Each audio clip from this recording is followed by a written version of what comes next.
আসসালামু আলাইকুম।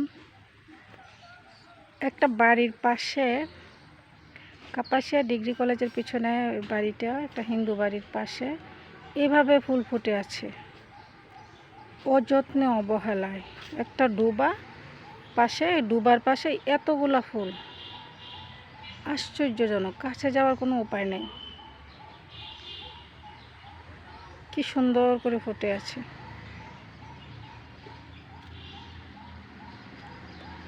ফুল এমনিতেই আমার দারুণ পছন্দের একটা জিনিস।